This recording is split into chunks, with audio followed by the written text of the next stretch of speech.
Hello guys, welcome back. तो night in energy में आपका स्वागत है। आपका भाई सचिन यादव दिल से वेलकम करता है। तो भाई साहब, आज हम आपसे शेयर करने वाले हैं पावर टिलर के बारे में, यानी हिस्ट्री ऑफ पावर टिलर। तो हम ये चीज़ जानकर आश्चर्य रह गए, जो कि आप भी आश्चर्य होने वाले हैं, जो कि पावर टिलर का जो इस्तेमाल है लार्ज स्केल पे ट्रैक्टर से पहले हो रहा था। जी हाँ गाइस, जहाँ पे ट्रैक्टर की इतिहास बन रही थी वहाँ पे पावर टिलर की इतिहास बन चुकी थी। और पावर टिलर एक ऐसा यंत्र है जो कि छोटे किसानों से तो यूज होता ही है, प्लस उस समय बड़े किसानों से भी यूज हो रहा था। और पावर टिलर एक ऐसा यंत्र है जो कि कम लागत में बड़ी काम कर सकती है, जो कि बड़े बड़े ट्रैक्टर ज़्यादा लागत में काम करते हैं। तो मैं ये सारी चीज़ें तो है उसके बारे में, पर पावर टिलर के एक चीज़ के बारे में मैं जानकर हैरान रह गया, जो कि वो ट्रैक्टर से पहले लार्ज स्केल पर इस्तेमाल हो रही थी।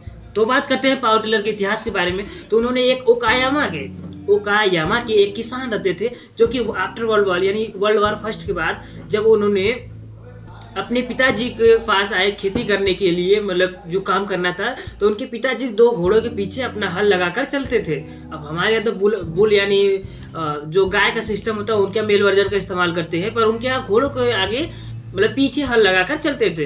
तो उन्होंने कहा था, मैं सोचा कि मैं घोड़ों के पीछे ना चलने की बजाय कुछ ऐसा यंत्र बनाऊं जिससे मैं बस पैदल चलूं और यंत्र अपना काम करता चले। तो उन्होंने एक केरोसिन से चलने वाली मशीन का मतलब निर्माण किया, इन्वेंशन किया जिसे बोल सकते हैं। फिर उससे वो सुधार होते होते मतलब फिर उसके पीछे वो खड़ा होकर चलते थे और मशीन खेत को जोतता था।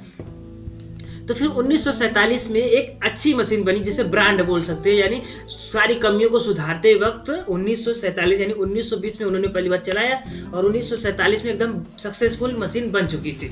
और 1950 से लेकर 1965 के बीच में इसकी बहुत प्रोडक्शन रेट बहुत तेज बढ़ी। प्लस ये 1960 के दशक में कंट्री में आई, और जापान एक ऐसा ही देश है जो उसमें इसको बढ़ावा देने का लार्ज स्केल पर उसने प्रोडक्शन की। 1963 के आसपास ये हमारे इंडिया यानी कंट्री में आ गई, अपने भारत देश में। और 1963 के बाद कई सारे कंपनियां इसको निर्माण करने लगी। मतलब पहले इंपोर्ट होता था, इंपोर्ट पहले कोई भी चीज़ बनता है तो इंपोर्ट ही होता है। उसके बाद 1972 से लेकर 1977 तक एक हमारे यहाँ कानपुर की एक जेके सतोह एग्रीकल्चर मशीनरी लिमिटेड है, जो कि कानपुर में सिचुएटेड है।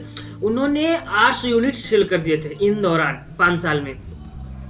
उसके बाद जो आपका टिलर है, इसको जीरो रेडियस टर्निंग बोलते हैं। मतलब जो पावर टिलर है जो कि कम जगह में घूम जाएगा, इस पर सब्सिडी भी मिलती है गवर्नमेंट की, जो कि 50% है शेड्यूल कास्ट और शेड्यूल ट्राइब के लिए, प्लस मतलब SC/ST प्लस 40% सब्सिडी मिलती है जनरल लोगों के लिए गवर्नमेंट के द्वारा। और ये कम पैसे की है तो सब्सिडी आराम से पास हो जाती है।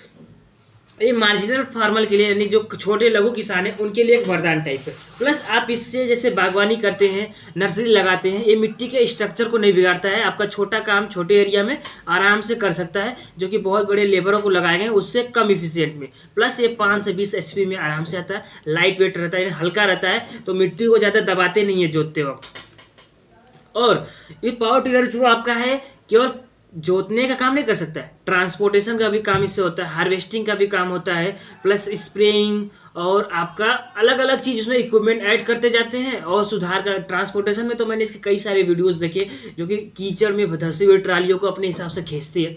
तो एक किसान अगर छोटा ट्रेलर ले सकता है, उसके पास कम पैसे हैं, तो अपने सारे इम्प्लीमेंट छोटे छोटे खरीद कर अपना काम आगे बढ़ा सकता है। बात करते हैं HP का, तो ये 5 से 20 HP के बीच में आ जाता है पावर टिलर। बात करें इसके पैसे की, तो भाई कंपनी टू कंपनी वेरी करती है, पर एक अप्रॉक्स मान लो जिसे बोलते हैं कि हाँ आइडिया होना जाना चाहिए, 2 लाख तो एन एवरेज, प्लस हाईएस्ट 2.5-3 मतलब 2 लाख एवरेज, प्लस उससे 80 HP के अनुसार आपका power tiller vary to vary करता है। इसके कई सारे कंपनी जो आप इंडिया में बनाती है, पहले तो VST जो कि टिलर के बारे में मतलब पावर टिलर के बारे में बहुत फेमस है, कुबोटा, और आपका कई सारे हमने नाम लिखे हैं, Honda, Greaves, cotton, Kirloskar oil engine, Kerala agro machinery, और आपका सराची एग्री मशीनरी, इरिसा एग्रोटेक, मतलब कई सारी इस पर जो कंपनियां आई हैं अपनी बना रही हैं। और ये जो है आपका पावर टिलर है बूम क्रिएट करता है, ताकि आज के ज़माने में खेत भी छोटे होते जा रहे हैं। तो उसमें क्या है कि ट्रैक्टर की टर्निंग रेडियस यानी ट्रैक्टर घूम नहीं पाते छोटे खेतों में, तो उसमें एक पावर टिलर एक अहम रोल प्ले करता है। और जो पावर टिलर है उसमें तो मैंने पहले ही बता दिए थे कई सारी चीज़ें, उसमें रीजर भी चल सकते हैं, slasher, sprayer, seed cum fertiliser drill यानी सीड फर्टिलाइजर जो कि सीड ड्रिल होती है वो भी उसमें ऑपरेट कर सकती है। कर सकती क्या, करती ही है।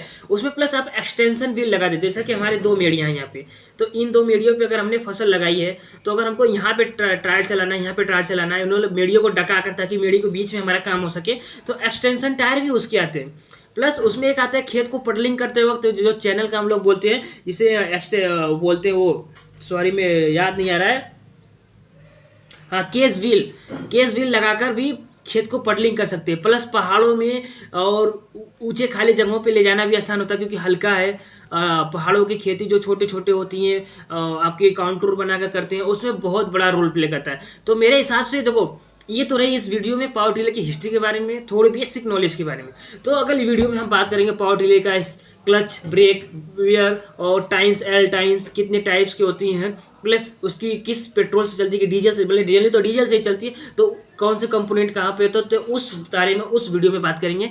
आई होप ये वीडियो आपको अच्छी लगी, तो अच्छी लगी भाई सपोर्ट करना, लाइक एंड सब्सक्राइब जरूर करना। हाँ जरूर मैं आपको भी एक वीडियो दिखाऊंगा पावर टिलर के बारे में, जो कि कैसी पावर टिलर दिखती है, जो कि BST की 130 DI का मैं पावर टिलर आपको दिखाऊंगा प्लस। तो भाई साहब उन किसान का रिस्पेक्टिव नाम था निशिजाकी हिरोशी, जो कि ओकायामा के एक किसान थे, और जापान इसको लार्ज स्केल पे मतलब महत्व दिया प्रोडक्शन बढ़ाने के लिए, जो कि ऐसे दिखता है।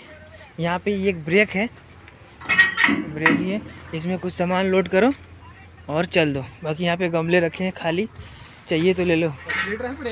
ब्रेक ही है भैया, एक्सीलेटर कहाँ से आएगा उसमें जब इंजन ही नहीं है तो। यहाँ से देखो एक्सल पे घुमाया जाता है, जब इसमें इंजन ही नहीं है तो कहाँ से करोगे काम। भाई ये देखो पावर टिलर, जो इसकी कुछ इस तरीके से L साइज के ब्लेड है, और यहाँ से इसका हैंडल है, यहाँ से इसका यूजर दूसरा है। ये थोड़ा हमको लग रहा है चौक देने के लिए होगा। बाकी ये तो ये पावर टिलर है, स्मॉल स्केल फार्मर्स के लिए है, या प्लांटिंग क्रॉप्स होती हैं उनमें यूज़ करते हैं, जैसे छोटी जगह के लिए। और इसमें ये देखो ये हैंडल है इसका, इसी से ऑपरेट करते हैं इसको, ऐसे खींचकर, और यहाँ से और इसको ऑपरेट ऐसे करते हैं इसमें लगा के। देखो इसमें ये लग गया।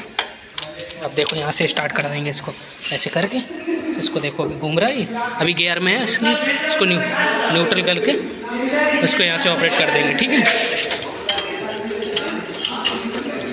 और जो ये है ये एयर क्लीनर है, एयर क्लीनर, और ये ट्रांसमिशन गियर मैकेनिज्म है, ठीक है। और ये एग्जॉस्ट है ये।